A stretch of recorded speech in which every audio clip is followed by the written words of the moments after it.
¿Qué tal, amigos? Bienvenidos a una nueva presentación de Dilo al Mundo. Y en el día de hoy tenemos un programa muy especial, Loreto. Así es, Noé, ya que en este momento vamos a tocar un tema muy importante, porque estamos viendo ante nuestros ojos el cumplimiento de muchas de las profecías que hemos estado estudiando en nuestros programas. Y decidimos tocar este tema porque en estos días que transcurrieron nos llegó una notificación al celular de YouTube y cuando vimos de qué se trataba realmente nos dejó los pelos de punta. Sí, la verdad que cuando me lo compartiste parecía que era una producción que habías realizado vos, pero cuando llegas al final te das cuenta que no era así. ¿Qué le parece si lo compartimos y luego regresamos? Eric Schmidt, presidente ejecutivo de Google. Donald Trump, presidente de los Estados Unidos. Vladimir Putin, presidente ruso. Leonardo DiCaprio, estrella de Hollywood. Christine Lagarde, directora general del Fondo Monetario Internacional. Isabel II, reina de Inglaterra. ¿Por qué las autoridades de todo el mundo quieren encontrarse con el Papa Francisco? ¿Por qué Obama y Raúl Castro reconocieron su contribución en la reapertura de sus relaciones? ¿Cómo se genera un liderazgo? ¿Cuáles son las claves que consolidan el prestigio? La gente tiene como esa imagen, ¿no?, del Vaticano y esa cosa tan ceremoniosa, y llega él con una sonrisa, con una humildad maravillosa, siempre con unas palabras tan sencillas que realmente llega a la gente y la gente se sorprende. Subes, llegas ahí y esperas que salga todo bien. Quien no acepta el concepto de riesgo no puede realizar este trabajo. Pero al final de ese túnel hay una luz, que es la luz de la esperanza. Nosotros creemos en esa luz. Y a nosotros nos lleva esa luz. No tenemos líderes que entiendan que no se trata del mí, se trata de una representación institucional. Creo que el Papa Francisco se ha consolidado como una persona con una gran credibilidad, un líder con credibilidad. Parece seguir aquello que dice. No es un tipo de autoritarismo, ¿sabes? Condenando, autoritario. Acepta los errores humanos, que todos somos personas y nos equivocamos. Quienes han ejercido un liderazgo artístico, empresarial, deportivo y político descifran las claves. Liderazgo y el Papa Francisco. ¿Y qué les pareció? Impresionante, ¿verdad? La verdad que sí, sobre todo si tomamos en cuenta de quién está proveniendo este material. Viene de Ron Reports, que es una agencia de periodistas, de camarógrafos multilingües, que están haciéndose cargo de tomar todas las acciones del Papa y del Vaticano. Entonces están siguiéndolos y cubriendo todo lo que ellos están haciendo. La verdad que es una agencia oficial del Vaticano, asentada en Italia, en Roma, y que el Papa pone y nombra a sus líderes, a sus directores, ¿no?, de esta agencia de información. Entonces es algo oficial desde el Vaticano, pero sinceramente a mí no me llama la atención lo que se está presentando porque es algo que venimos trabajando en nuestros programas, sino la manera en que se está posicionando al Papa Francisco como el nuevo líder geopolítico del mundo entero. Sí, porque antes se lo presentaba con una persona humilde a la que la gente se le acercaba, que él se acercaba a la gente, se dirigía a ellos, pero ahora es como que se está posicionando en un lugar de liderazgo. Estamos frente al lanzamiento de una nueva campaña presidencial, pero esta vez vendría a ser por el gobierno del mundo. De hecho, es muy llamativa la portada que tiene este video y el título, Liderazgo y el Papa Francisco. O sea, él está enfrente de una multitud como si estuviera liderándolo él, ¿no? Esto nos lleva a presentarles un material para que ustedes puedan tener en consideración en sus estudios de las profecías de la Biblia, algo para ampliar la cantidad de herramientas que ustedes tienen para comprender la palabra de Dios. Forma parte de un estudio personal que vengo realizando hace tiempo y trata sobre las 7 cabezas de la bestia de Apocalipsis 17. Es algo que queremos poner en estudio. Y creo que es realmente muy útil, ya que nosotros, a mí en lo personal, me ha ayudado mucho en mi crecimiento espiritual y en el crecimiento del conocimiento de las profecías. Yo lo compartí a mi hermanita y estuvimos 2 horas estudiando la Biblia justamente por las primeras partes del video, que habla sobre algunas profecías, porque tiene muchas profecías explicadas y unidas juntas. Entonces, con ella estuvimos por lo gráfico, por lo dinámico que es el video, es muy fácil que toda la familia se comience a integrar. Y por ejemplo, si hay personas que nunca han estudiado profecías, creo que es una manera muy útil de comenzar a tener herramientas como para poder iniciar un estudio sobre ellas. Así que creemos que va a ser de mucha bendición para todas las personas y todos nuestros amigos y hermanos que están viendo este programa. Sería como un gran disparador para el estudio de las profecías de la Biblia con la familia, con los amigos, para enviarlo por WhatsApp. Se llama Francisco, el último Papa. Ustedes lo pueden encontrar también en nuestro canal de YouTube, youtube.com/diloalmundo, como un video aparte, separado. Y recuerden que queremos ponerlo en estudio. Si quieren hacernos llegar sus opiniones sobre este video, nos pueden enviar sus comentarios a través de nuestras redes sociales o de nuestro número de WhatsApp, más 591-721-00006. Lo compartimos.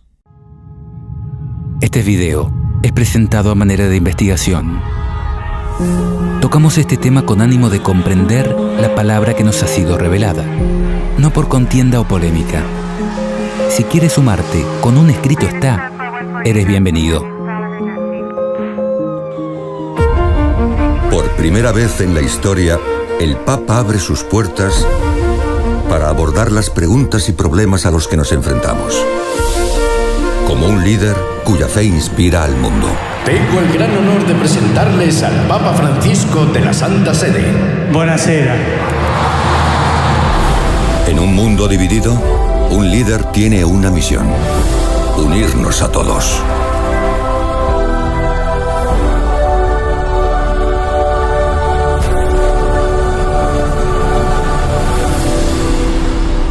Abbiamo tanto da fare e dobbiamo farlo insieme.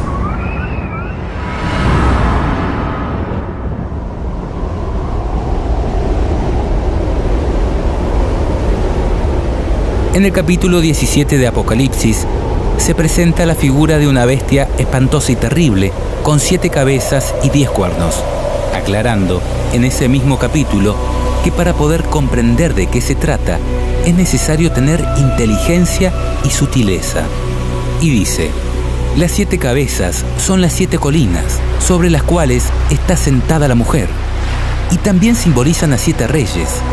5 han caído, 1 vive y el otro todavía no ha llegado, pero cuando llegue, durará poco tiempo.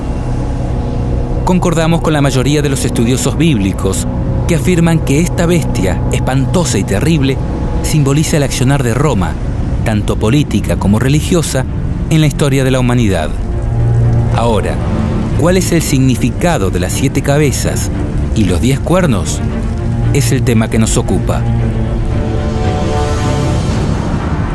Lo primero que debemos tener en cuenta es que en Apocalipsis 12 y 13 también se presenta el accionar de esta bestia, pero con algunas diferencias. Aunque la bestia es similar, las diferencias podrían estar indicando que se trata de diferentes periodos y realidades en la historia de su gobierno.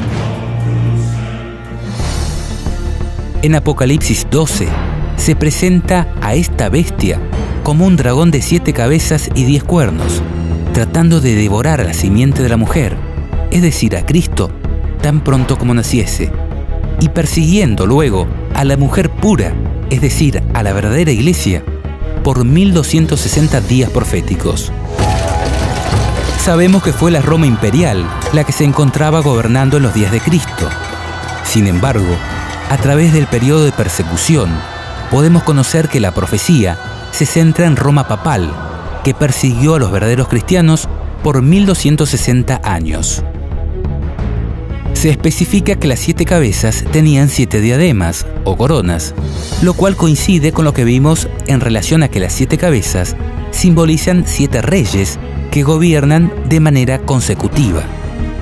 Los 10 cuernos también simbolizan a 10 reyes, pero, a diferencia de las 7 cabezas, son reyes de menor poder que gobiernan de manera simultánea juntamente con la bestia.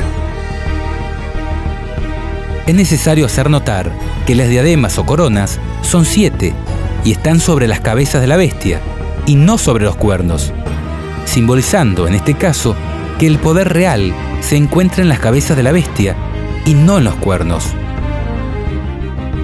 En Apocalipsis 13 se presenta a esta misma bestia, pero en el periodo en que una de sus cabezas recibe una herida de muerte, aunque se aclara que la herida mortal será sanada y se maravillará toda la tierra en pos de la bestia. Al mismo tiempo se presenta otra bestia que sube de la tierra, semejante a un cordero, pero que habla como dragón, que sabemos representa el accionar de los Estados Unidos como potencia mundial que, finalmente, hará que todos adoren a la primera bestia, es decir, a Roma.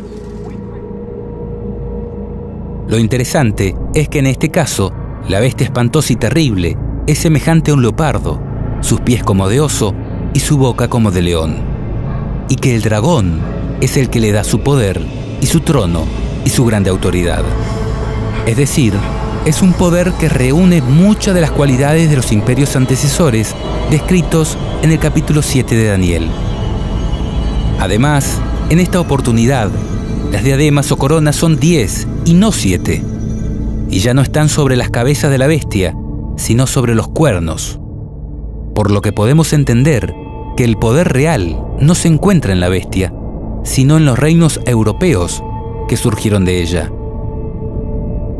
Es decir, se trataría del periodo en que la bestia romana papal pierde el poder a causa de la herida mortal que le provoca la Reforma Protestante cerca del 1500 después de Cristo y luego la Revolución Francesa en 1798, cuando el Papa es tomado en cautiverio por Napoleón Bonaparte y el poder del papado entra en agonía por la herida que le proporcionan las naciones europeas, al mismo tiempo que se produce el surgimiento de los Estados Unidos como potencia mundial.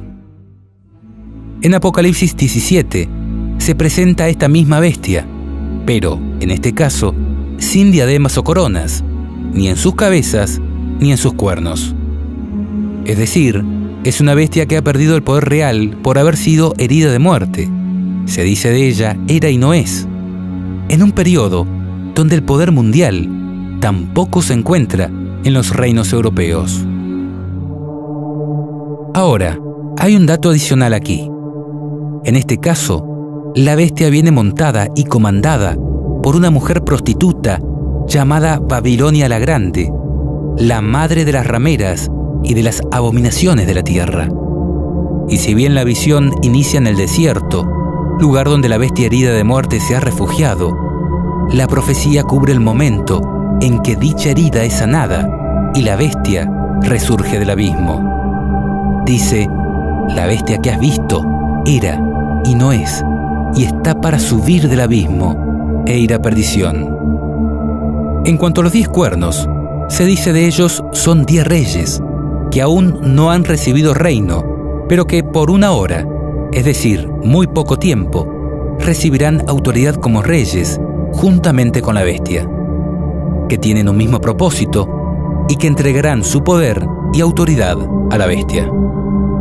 En resumen, a lo largo de Apocalipsis 12, 13 y 17, se estaría presentando a la misma bestia espantosa y terrible, pero en diferentes etapas de gobierno. En Apocalipsis 12 se la presenta desde el momento en que Cristo está por nacer, enfocándose luego en un largo periodo de 1260 días de completo dominio y persecución papal hacia los verdaderos cristianos. En Apocalipsis 13 se presenta a esta misma bestia, es decir, a Roma, desde el momento en que sufre la herida de muerte, y su poder es traspasado a las potencias europeas, en la figura de los 10 cuernos con diademas, momento en el que también se produce el surgimiento de los Estados Unidos como nueva potencia mundial. La profecía concluye anticipando que su herida sanará y que resurgirá de la mano de los Estados Unidos para imponer la marca de la bestia a todos los habitantes del mundo. En tanto, Apocalipsis 17 trata específicamente sobre el momento en que la herida de muerte es sanada y la bestia resurge del abismo.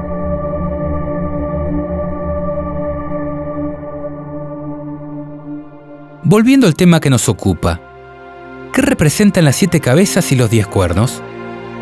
A su vez, ¿A quién representa la mujer prostituta llamada Babilonia?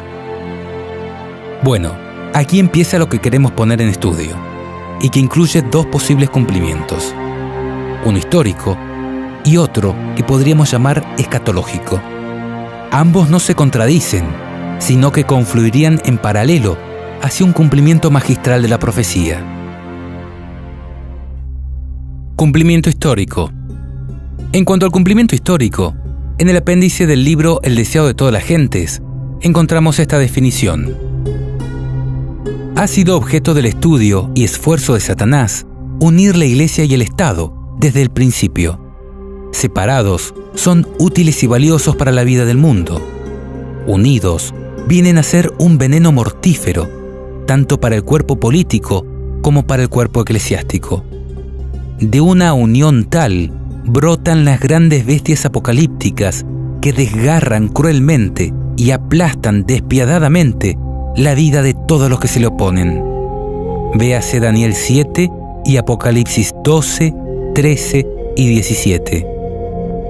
La bestia de Apocalipsis 13, 1 al 10, nótese que solo se refiere a la bestia de Apocalipsis 13, es un símbolo de este poder a través de los siglos, que ha existido bajo diversas formas, simbolizadas por las 7 cabezas.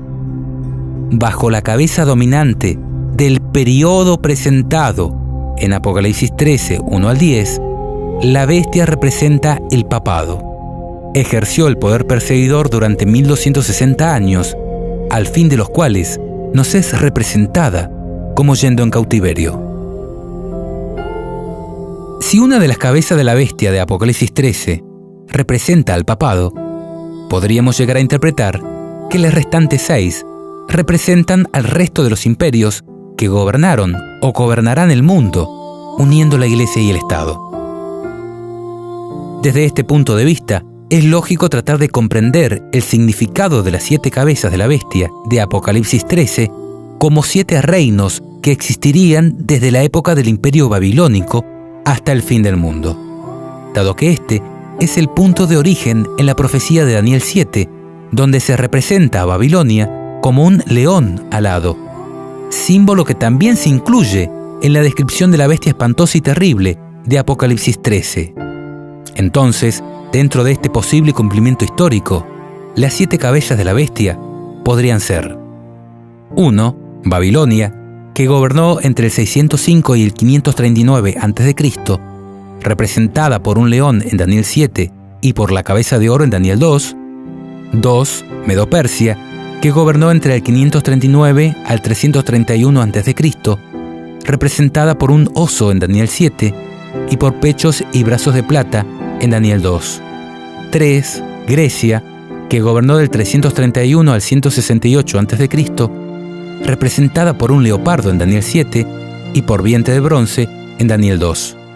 4. Roma política militar, que gobernó entre el 168 a.C. hasta el 476 después de Cristo, y es representada por el periodo de gobierno de la bestia espantosa y terrible de Daniel 7 y por las piernas de hierro de Daniel 2. 5. Roma papal en la Europa religiosa, que gobernó del 476 al 1798 después de Cristo, representada por el periodo de gobierno de los cuernos en la bestia espantosa y terrible de Daniel 7, con claro predominio del cuerno pequeño a partir del 538 después de Cristo. En Daniel 2, este periodo es representado por pies en parte de hierro y en parte de barro cocido. 6. Secularismo evolucionista, desde 1798 hasta nuestros días, dado que podríamos entender que el ateísmo y evolucionismo actual también conforman una especie de religión que domina al Estado y se vale de él para imponer sus creencias, por lo que podría estar representado por la 6ª cabeza que aparece en el periodo en que la bestia no es decir, cuando Roma no tiene poder. Es necesario destacar que Estados Unidos no forma parte de la bestia espantosa y terrible, ni de sus cabezas, ni de sus cuernos, sino que es descrito en Apocalipsis 13 como otra bestia que gobierna desde el periodo en que la bestia no es y que terminará hablando como dragón, haciendo que todos adoren a la primera bestia es decir, a Roma. 7. Gobierno del nuevo orden mundial, a través de la ONU o alguna nueva organización que agrupe todos los gobiernos del mundo, en conjunto con un poder papal que está por recobrar el dominio absoluto del mundo. Es representado en la profecía de Apocalipsis 17 mediante la figura de los 10 cuernos, que simbolizan 10 reyes que aún no han recibido reino, pero que por muy poco tiempo recibirán autoridad juntamente con la bestia. 8. Resurgimiento de la bestia en la figura del octavo. Se produciría cuando todos los reinos del mundo le entreguen el poder total y absoluto al anticristo en la figura del Papa. Según esta interpretación, los 5 reyes o reinos que han caído, según la cuenta de Apocalipsis 17:10, serían Babilonia, Medo-Persia, Grecia, Roma imperial y Roma papal. Y el rey o reino que vive en el periodo en que la bestia no es el secularismo evolucionista, en conjunto con los Estados Unidos, que surge como segunda bestia. Y el que aún no ha llegado, pero que cuando llegue durará poco tiempo, es el gobierno del nuevo orden mundial, cuando los 10 reyes que aún no han recibido reino reciban autoridad como reyes juntamente con la bestia durante un breve periodo de tiempo, tal como una hora profética. Se dice de ellos, estos tienen un mismo propósito, es decir, actúan en conjunto como un único rey, y que entregarán su poder y su autoridad a la bestia. Es de destacar que el gobierno mundial de los 10 reyes, que aún no han recibido reino, se conformaría en forma conjunta con la bestia, hasta que, luego de un corto periodo de tiempo, estos reyes le entreguen la completa autoridad a la bestia en la figura del octavo, que haría alusión a la toma de poder de la Roma papal cuando termine de curar de su herida mortal.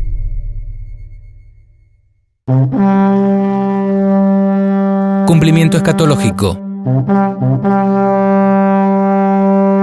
Antes de analizar el posible cumplimiento escatológico o final, insistimos con un concepto que es fundamental de tener en cuenta, y es el tiempo presente e inicio de la profecía.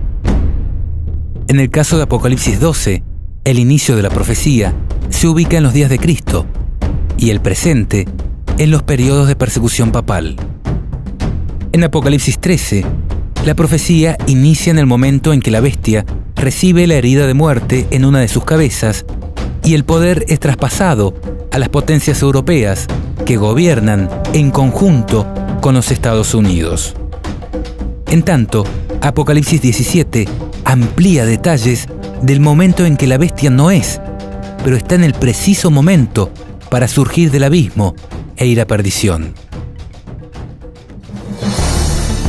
Ahora, en cuanto al cumplimiento escatológico, es necesario poner de manifiesto que mucha de la historia que ha ocurrido en relación al papado se repetirá de manera escalofriante en el tiempo del fin. Elena de White dice: no hay tiempo que perder. Nos esperan tiempos angustiosos. El mundo está agitado con el espíritu de guerra. Pronto ocurrirán las escenas de angustia que se describen en las profecías. La profecía del capítulo 11 de Daniel casi se ha cumplido por completo. Mucha de la historia que ha ocurrido en cumplimiento de esta profecía se repetirá. En el versículo 30 se habla de un poder que se enojará contra el pacto santo y hará según su voluntad. Volverá pues y se entenderá con los que abandonen el pacto santo. Escenas semejantes a las que se describen en estas palabras ocurrirán.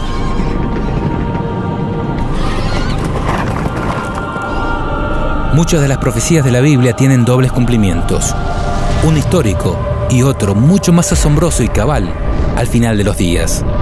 Mateo 24 es ejemplo de ello, cuando Jesús agrupa en una única profecía tanto las señales que anunciarían la destrucción de Jerusalén como aquellas que nos darían cuenta de su pronto regreso. Las 7 iglesias del Apocalipsis son otro claro ejemplo, donde lo que ocurre en el primer cumplimiento histórico nos enseña acerca de lo que ocurrirá luego y hasta el fin de los días, presentando las diferentes realidades que le tocaría vivir a la iglesia y el mensaje que Dios tiene para ella en cada caso. Por esto, no hay que desesperar si algunos aspectos de la profecía no se terminan de entender en el cumplimiento histórico, porque podrían estar haciendo referencia a detalles de un majestuoso cumplimiento que tendrá lugar al final de los días. Pasemos entonces a analizar la interpretación escatológica de Apocalipsis 17:10, lo cual es el punto más álgido de nuestro estudio, y para lo cual pedimos suma prudencia de vuestra parte. La realidad es que si bien en un análisis histórico podríamos asociar las cabezas de la bestia con los grandes poderes políticos religiosos que habrán desde Babilonia hasta el fin del tiempo, siendo el papado una de estas cabezas, en un sentido estricto del análisis profético, la bestia espantosa y terrible simboliza, tanto en Daniel 7 como en Apocalipsis 12, 13 y 17, el accionar de Roma en la historia de la humanidad. Por lo tanto, y en el cumplimiento más exacto de la profecía, las cabezas de dicha bestia deben formar parte de un gobierno romano. En este sentido, podemos observar que todas las características que nos da la Biblia en relación a la bestia espantosa y terrible hacen alusión a Roma, enfocándose principalmente en la Roma papal. Por ejemplo, cuando se dice que la bestia era, no es y será, y todo lo relacionado a la herida mortal, está hablando del papado. Cuando anuncia el periodo de 1260 días que la bestia perseguiría a la mujer, también está describiendo el accionar del papado. A la luz de esta verdad, es que les presentamos este estudio, no para que lo crean, sino para que lo analicen. And we bless you with all of our hearts. We bless you with all of our souls. We bless you with all of our might. And we thank you, sir. We thank God for you. And so, all of us declare together, be blessed. Once again, all together, be blessed. Amen. Amen. Amen. Amen. Amen. Amen.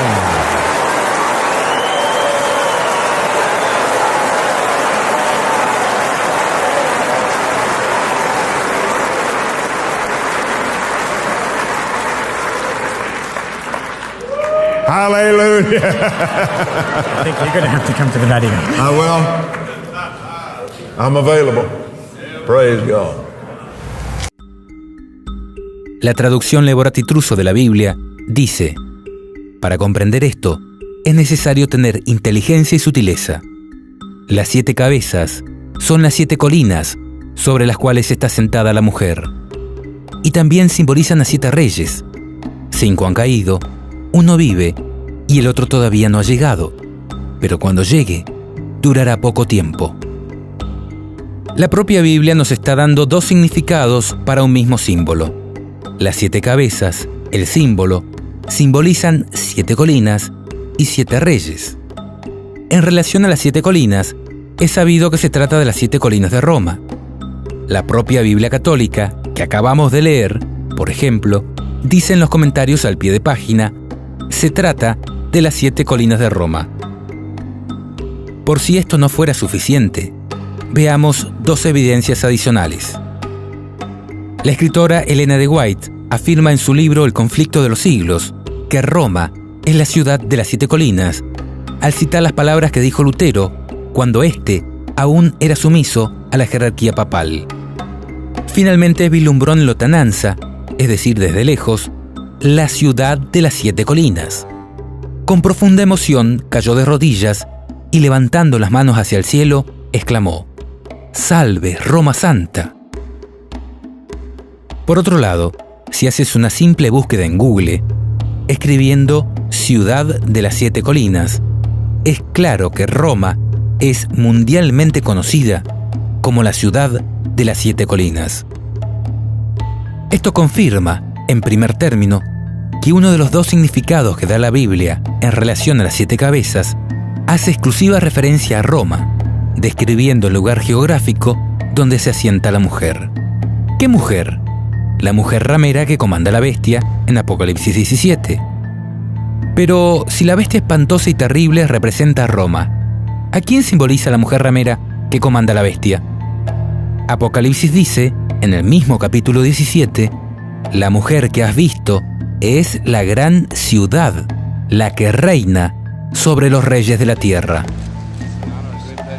Este es un dato importante y me crispa al relacionarlo con el momento o el presente de dicha profecía, que, tal como lo mencionamos, trata sobre el periodo en que la herida mortal es curada. Porque si tomamos el año 1798 como el momento en que el papado sufre la herida de muerte, cuando Napoleón Bonaparte toma en cautiverio al Papa Pío VII y precipita la pérdida de los estados pontificios y el poder temporal de la Iglesia romana, debemos tomar el año 1929 como el momento en que empieza a curar la herida de muerte, cuando Benito Mussolini, a través de los pactos de Letrán, le devuelve parte de los territorios confiscados y reconoce la Santa Sede o Ciudad del Vaticano como Estado independiente. Entonces, si la mujer que comanda la bestia de Apocalipsis 17 es la gran ciudad, la que reina sobre los reyes de la tierra, la profecía podría estar indicando que a través del reconocimiento de la Ciudad del Vaticano como Estado independiente, la bestia recobraría el poder que ejerció en la Edad Oscura. Porque si tomamos en cuenta que desde que se les reconoce la soberanía y autonomía a la Ciudad del Vaticano, ciudad que actualmente reina sobre los reyes de la tierra, los papas, que hasta el momento eran obispos de Roma, ahora, y solo ahora, una vez reconocida la Ciudad del Vaticano como Estado independiente, los papas se transforman en reyes del Vaticano, sin que nadie pueda juzgarlos, independientemente de lo que hagan. Los tribunales de los demás estados deben reconocer la soberanía del Estado del Vaticano y no entrometerse. Y dentro de este, el mismo Papa es el juez supremo, considerado infalible y de imposible juzgamiento humano, por ser, según ellos, el representante de Dios en la tierra. ¿Vas notando cómo todos los cabos parecen unirse? Porque aunque el nombre de esta mujer puede aplicarse también a aquellas confesiones religiosas que salieron de Roma, pero que han seguido sus mismos métodos y enseñanzas, Babilonia hace referencia de manera directa a Roma papal. Elena de White dice en relación a esto: la mujer Babilonia de Apocalipsis 17 está descrita como vestida de púrpura y escarlata y adornada de oro y piedras preciosas y perlas, teniendo en su mano un cáliz de oro, lleno de abominaciones, es decir, las inmundicias de sus fornicaciones. Y en su frente tenía un nombre escrito: Misterio, Babilonia la Grande, Madre de las Rameras. El profeta dice: vi a aquella mujer embriagada de la sangre de los santos y de la sangre de los mártires de Jesús. Se declara además que Babilonia es aquella gran ciudad, la que tiene el imperio sobre los reyes de la tierra. La potencia que por tantos siglos dominó con despotismo sobre los monarcas de la cristiandad es Roma. La púrpura y la escarlata, el oro y las piedras preciosas y las perlas describen como a lo vivo la magnificencia y la pompa más que reales de que hacía gala la arrogante sede romana. Y de ninguna otra potencia se podría decir con más propiedad que estaba embriagada de la sangre de los santos que de aquella iglesia que ha perseguido tan cruelmente a los discípulos de Cristo. Pasando en limpio, lo que estamos tratando de demostrar es que hay clara evidencia que demostraría que las 7 cabezas de la bestia pertenecen o están ligadas a Roma. Ahora, si de acuerdo a la Biblia, las 7 cabezas, además de simbolizar las 7 colinas de Roma, hacen referencia a 7 reyes, ¿quiénes son estos?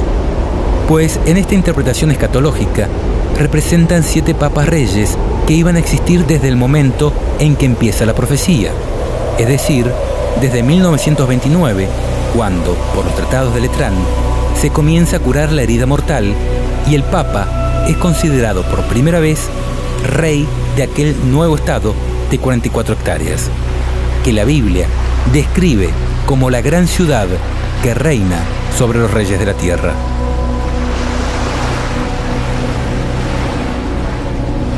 En este sentido, queremos hacer notar algunos antecedentes bíblico-proféticos que demuestran que Dios más de una vez hizo predicciones de este tipo, vinculando hechos de gran trascendencia a la vida o a los reinados de algunas personas.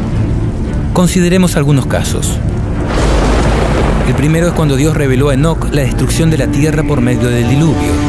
En aquel momento, la vida de su hijo Matusalén fue puesta como oráculo de la profecía. Su vida sería el tiempo que Dios concedería a aquella generación malvada para que se arrepintiera de sus pecados.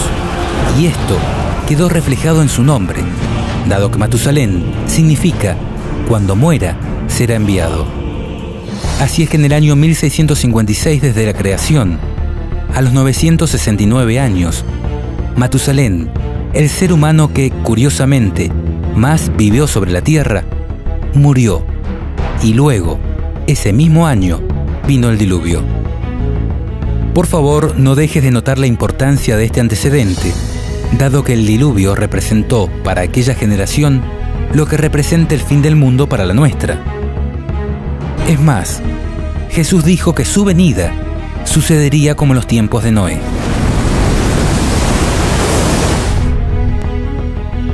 Un segundo ejemplo lo encontramos en la profecía de Daniel 2, cuando Daniel revela a Nabucodonosor que él era representado por la cabeza de oro.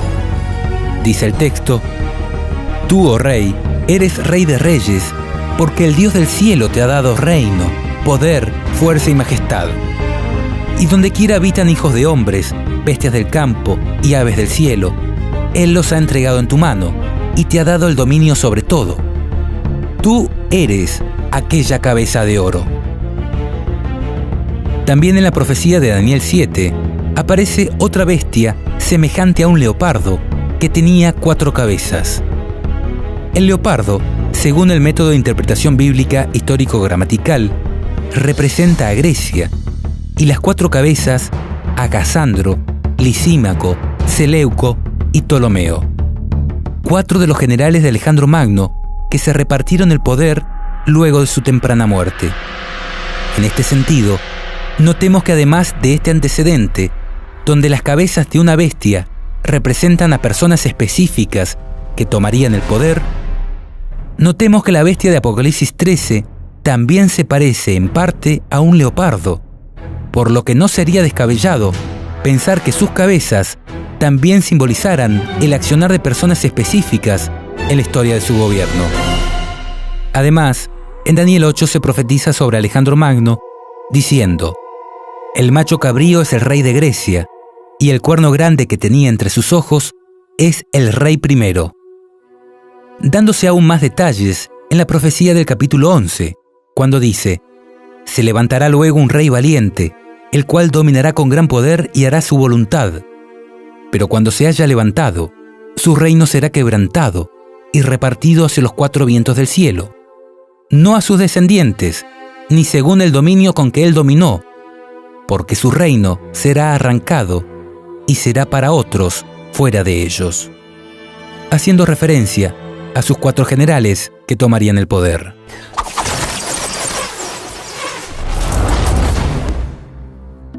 Otro caso se encuentra en la profecía de Daniel 11, cuando dice: Y ahora yo te mostraré la verdad.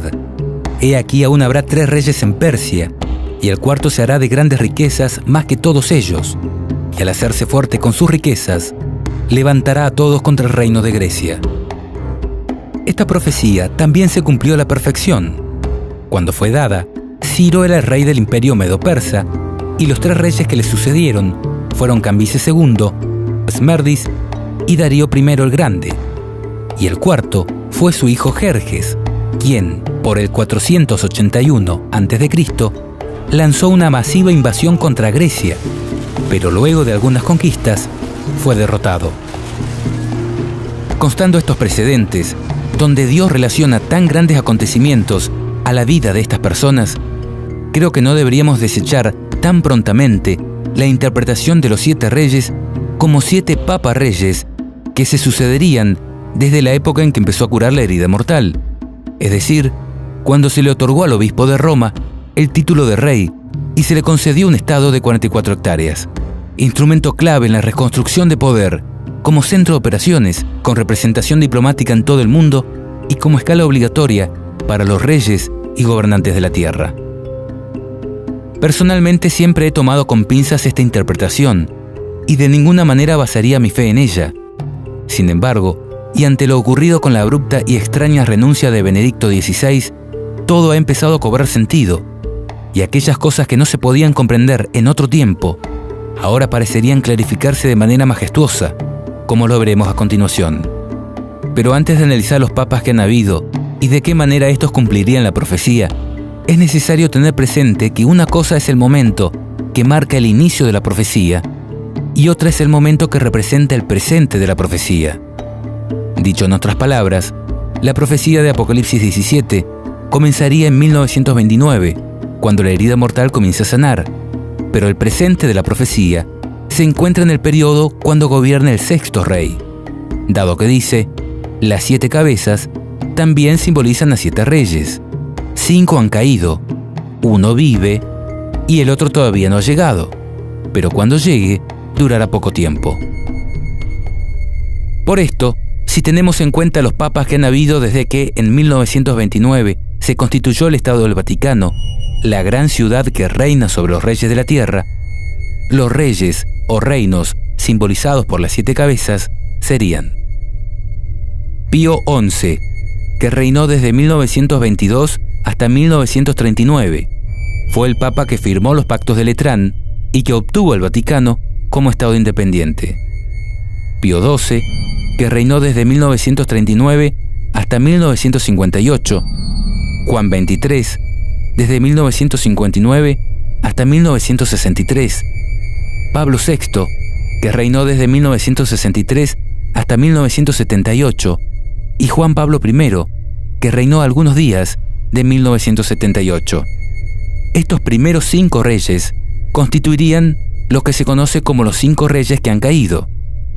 El 6º sería Juan Pablo II, que reinó desde 1978 hasta 2005, y sería el que es decir, el que señalaría el presente de la profecía. El 7º, Benedicto XVI, que reinó desde 2005 hasta 2013, y representaría el que sería necesario que dure breve tiempo, o en palabras similares, un tiempo abreviado. Y Francisco sería el 8º rey, el que es de entre los 7 y va a la perdición, y representaría el papa que gobierna el momento en que la bestia resurge en todo su esplendor. Ahora, ¿por qué Juan Pablo II constituiría el presente de la profecía? Porque en verdad fue el papa que marcó el punto de inflexión, el antes y después en lo que hace al resurgimiento de la bestia como maravilla que eclipsa la adoración de los hombres. You're a Presbyterian, so I don't want to drag you into other realms. Do you have a favorite saint? Well, I think that if you look, Mother Teresa, who's probably our newest, is great, and correct. John Paul, Pope John Paul, I thought was terrific. Why? Because it had something special. It had a special something. There was a warmth. Mm-hmm. There was a toughness, but there was a warmth that was incredible. So I certainly think Pope John Paul. Juan Pablo II fue el papa que catapultó la imagen de la bestia en la mente de las personas y en el escenario geopolítico mundial. Mira cómo lo presenta Malachi Martin en su libro Las llaves de esta sangre. De buena gana o no, preparados o no, todos estamos involucrados en una triple competencia global, intensa, sin reglas que la limiten. Sin embargo, la mayoría de nosotros no somos competidores, somos las apuestas. Porque lo que está en competencia es quién establecerá el primer sistema mundial de gobierno que haya existido jamás en la sociedad de las naciones. Se trata de quién poseerá y ejercerá el doble poder de la autoridad y el control sobre cada uno de nosotros como individuos y sobre todos nosotros juntos, como una comunidad, sobre la totalidad de los 6.000 millones de personas que los demógrafos estiman que habitarán la Tierra a comienzos del tercer milenio. La competencia es intensa, porque, ahora que se ha iniciado, no hay forma de revertirla ni detenerla. De hecho, no es demasiado decir que el propósito deliberado del pontificado de Juan Pablo, la máquina que impulsa su gran política papal y que determina sus estrategias día a día, año a año, es salir victorioso de esa competencia que ahora ya se ha iniciado. Porque es un hecho que las apuestas que ha colocado Juan Pablo en la arena del enfrentamiento geopolítico lo incluyen todo. A él mismo, su persona papal, el antiguo oficio apostólico que ahora encarna, y toda su Iglesia Universal, tanto como una organización institucional sin paralelo en el mundo, cuanto como un cuerpo de creyentes unidos por un lazo de comunión mística. En este nuevo libro, oportuno y sugestivo, Malachi Martin, eminente teólogo, experto en Iglesia Católica, ex jesuita y profesor del Instituto Bíblico Pontificio del Vaticano, autor del bestseller Los Jesuitas, revela la historia desconocida que hay detrás del papel del Vaticano en el colapso de la cortina de hierro, así como la trascendental evaluación que hace el Papa Juan Pablo II de la triple competencia que se está desarrollando ahora en las potencias globales: la Unión Soviética, bajo Mikhail Gorbachev, las naciones capitalistas del Occidente y la propia Iglesia Romana Universal del Papa. Una carrera sin tregua, contra el tiempo y entre sí, para establecer, mantener y controlar el primer gobierno mundial que haya existido jamás sobre la faz de la Tierra. Desde el primer momento de su pontificado, fue el propósito de Juan Pablo II liberar al papado de la camisa de fuerza de la inactividad que le habían impuesto las principales potencias seculares durante 200 años. En suma, el propósito de Juan Pablo fue abrir las compuertas del cambio geopolítico. Martin detalla la evaluación que hace el Papa de las fortalezas y debilidades de los planes geopolíticos del Este y del Occidente, y la grave deficiencia que Juan Pablo insiste que ya ha condenado al fracaso los planes de las superpotencias. Y Martin revela el propio proyecto del Papa Juan Pablo de una estructura genuinamente geopolítica, un gobierno mundial que sea al mismo tiempo viable y humanamente aceptable. Para algunos, el aspecto más intimidante de la política de Juan Pablo, y quizá el más esperanzador para otros, es que a pesar de todos sus éxitos como líder en los asuntos mundiales, ha preferido presidir serenamente el rápido deterioro de su propia base de poder, la Iglesia Católica Romana, que se está desmoronando ante sus ojos. A pesar de las advertencias de sus consejeros más íntimos, no está dispuesto ni siquiera a tratar de detenerlo. Sin embargo, ahora más que nunca, sigue estando convencido de haber comenzado un movimiento que no se puede contener, porque él insiste que la fuerza de sus propios planes está garantizada por las llaves de su autoridad como vicario terreno de Dios. Además de la significatividad histórica del pontificado de Juan Pablo II en el resurgimiento de la Iglesia romana en la geopolítica mundial, este Papa también recibió una herida de muerte, algo que causó conmoción mundial y que al curar de ella lo catapultó victorioso al escenario geopolítico mundial. Estamos viendo algunas escenas de cuando el 13 de mayo de 1981, Juan Pablo II, el sexto Papa Rey del Estado del Vaticano, sufrió una herida de muerte al recibir un disparo del turco Mehmet Ali.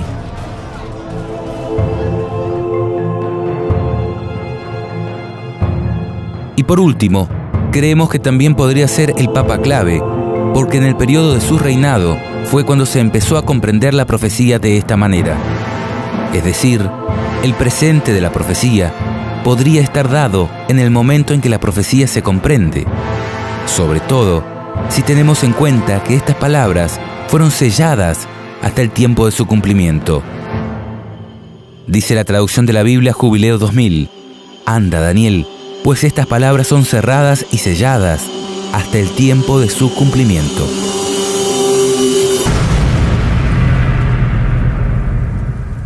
Ahora, ¿qué decir en cuanto al séptimo rey? Aquel que sería necesario dure breve tiempo. Lo que sucedió con Benedicto XVI y su precipitada renuncia, ¿no cumple la profecía a la perfección? ¿No fue acaso necesario que se le acorte su mandato y que se coloque otra persona como cabeza visible de la Iglesia romana por diversas causas? Cambio de la imagen papal por un rostro más amigable y popular, intento de tapar los escándalos morales de toda índole desde las máximas esferas de poder de esta Iglesia. No sé, desconocemos cuáles han sido todas las causas por las cuales fue necesario acortar el mandato de Benedicto XVI. Pero lo cierto es que en esta parte la profecía también se cumpliría a la perfección. ¿Y qué decir en cuanto al octavo, el que es de entre los 7 y va a la perdición? Aquí la Biblia anticipó que el octavo rey o reino surgiría de entre los 7, pues el reinado de Francisco ha surgido dentro del reinado de Benedicto XVI. De hecho, los propios analistas papales ven 2 papas y no 1 gobernando la Iglesia romana. Consideremos, por ejemplo, esta publicación de la Agencia Católica de Noticias Así Prensa. Consideraciones eclesiológicas acerca de la simultaneidad de un papa reinante con un papa emérito. Monseñor George Gainswine, prefecto de la Casa Pontificia, el 20 de mayo tuvo una intervención en la presentación de un libro acerca del pontificado de Benedicto XVI. En esa intervención dijo unas pocas frases que dieron la vuelta al mundo eclesiástico, afirmando que el Papa Benedicto no ha abandonado el ministerio de Pedro, y hablando de un papado en el que hay un miembro activo y un miembro contemplativo. No oculto que, en un primer momento, tuve una impresión de desagrado hacia sus palabras.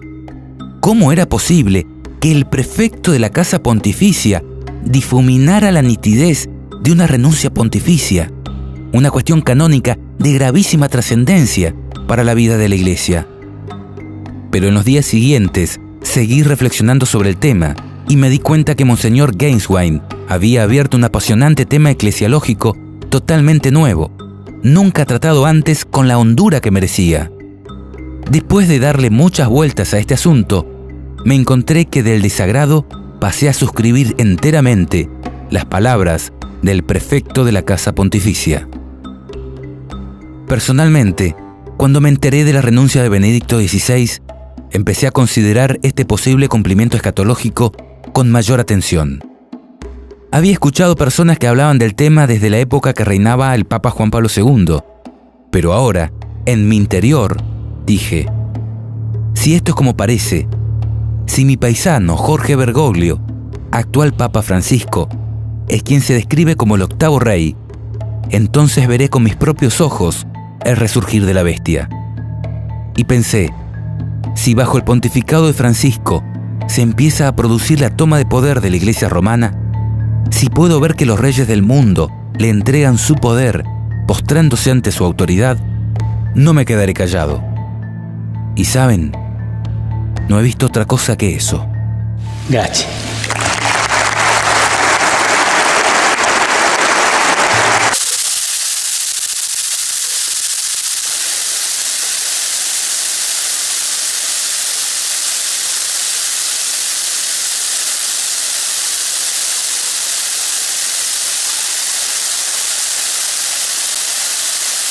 El sumo pontífice recibió este jueves en su estudio del Palacio Apostólico al mandatario para el primer encuentro privado entre los dos líderes desde la elección del pontífice hace un año. Obama le confesó al Papa ser un gran admirador.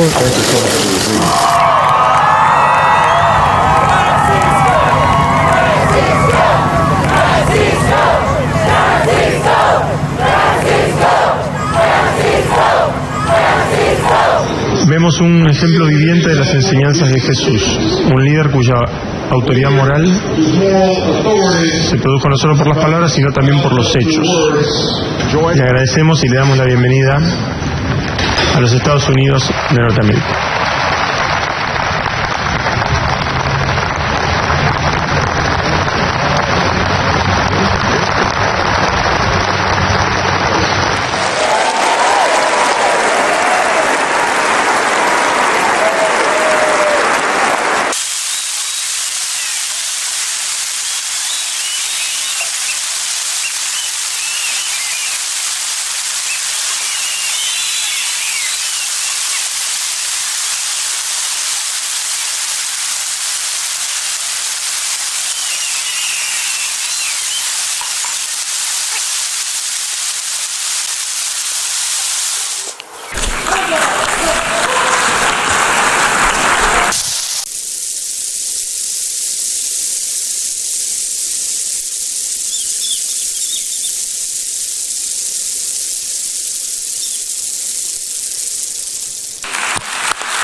Que Dios los bendiga a todos.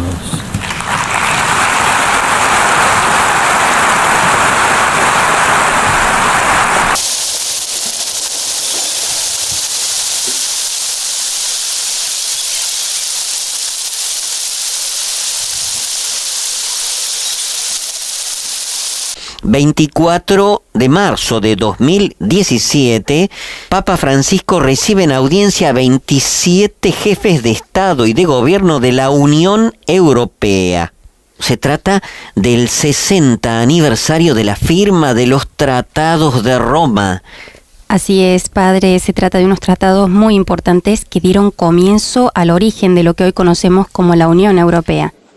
Hoy estamos reunidas las tres instituciones de la Unión Europea junto a los jefes de Estado y de Gobierno como símbolo de la unidad para celebrar los 60 años de nuestro proyecto común.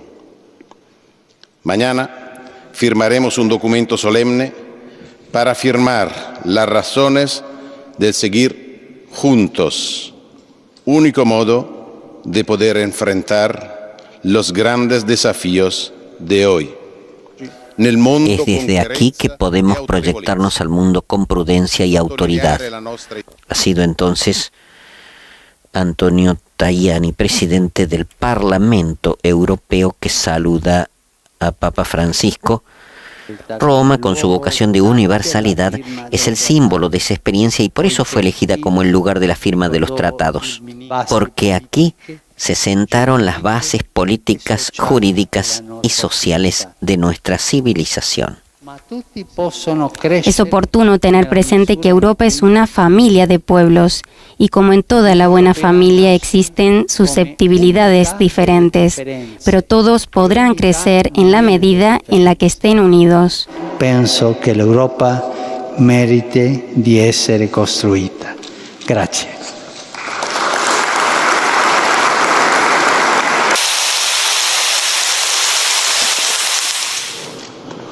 Además de esta sorprendente profecía, existe un concepto en la Biblia que complementa esta interpretación escatológica.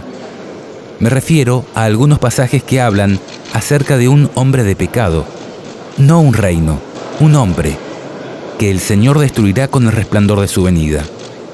Algo que simbólicamente se podría aplicar a un poder histórico, pero que encuentra pleno cumplimiento en la figura de lo que vendría a ser el último rey de la tierra antes del retorno de Cristo.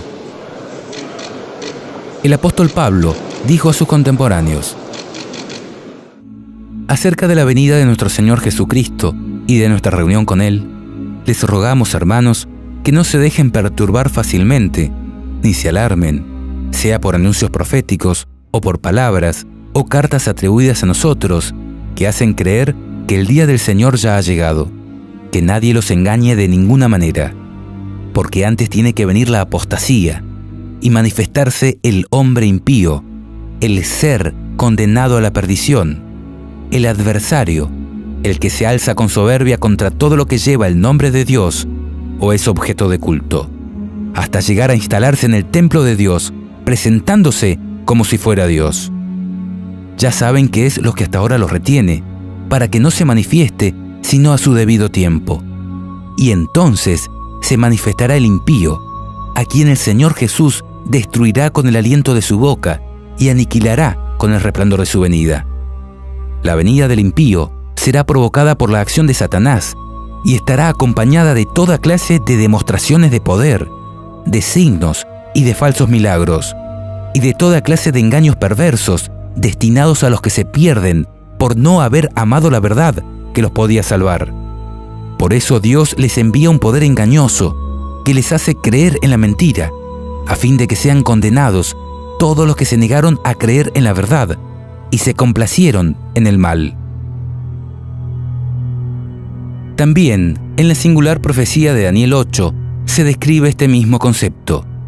Podremos ver que Gabriel irá explicando la visión al profeta y en un determinado momento saltará de la seguidilla de reinos al final de la historia, a la figura del último rey que gobernaría la tierra antes del retorno de Cristo. El de la época cuando los transgresores lleguen al colmo.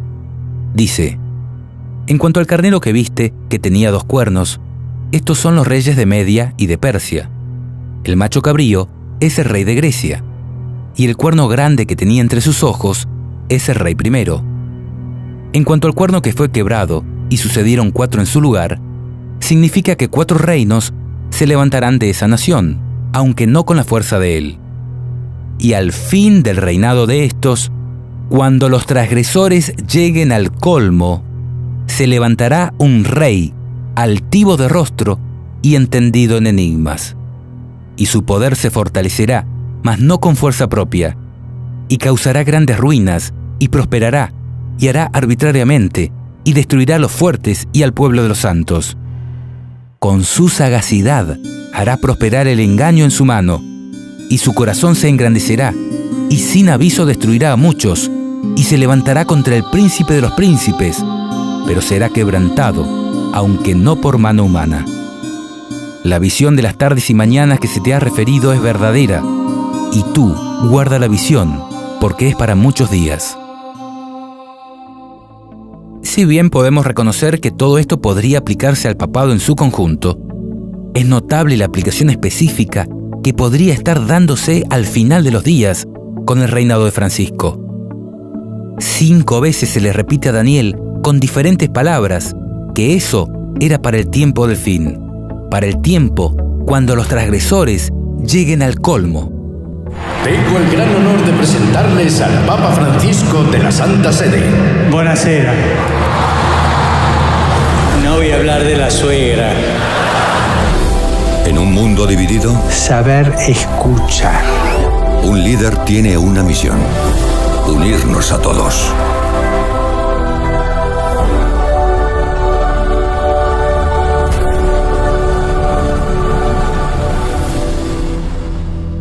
Cristo no reveló el día y la hora que vendría, pero sí dijo: así también, cuando vean todas estas cosas, sepan que el fin está cerca, a la puerta. Les aseguro que no pasará de esta generación sin que suceda todo esto. Pregunto, ¿esto abriría la puerta para que, aunque no podamos conocer el día y la hora del retorno de Cristo, sí podamos estar seguros de pertenecer a la generación que lo verá volver? ¿Podría la generación final distinguir con nombre y apellido al hombre impío, el ser condenado a la perdición, el adversario, el que se alza con soberbia contra todo lo que lleva el nombre de Dios o es objeto de culto, hasta llegar a instalarse en el templo de Dios, presentándose como si fuera Dios? A quien el Señor Jesús destruirá con el aliento de su boca y aniquilará con el resplandor de su venida. ¿Podríamos llegar a conocer que estamos en la última generación por tener la certeza de que no habrá más reyes en Babilonia? Observa el nivel de detalle que encontramos en Apocalipsis 17, cuando habla del color con que se vestirían los principales dirigentes de la iglesia romana, el símbolo de engaño que portarían en su mano, la riqueza que ostentarían a través de sus joyas, el lugar geográfico donde tendría asiento su gobierno. Y respóndeme, ¿qué interpretación encaja más en este contexto específico? ¿La histórica o la escatológica? ¿La que haría referencia a imperios antiguos o a esta que te anuncia la generación en que se producirá el resurgimiento de la bestia a través de la toma de poder papal y la imposición de la marca de la bestia? ¿Cuál de estas dos interpretaciones te ayudaría a superar mejor la gran tribulación de los últimos días? Queremos volver a aclarar. No estamos haciendo afirmaciones. Estamos poniendo un tema sobre la mesa para estudiarlo.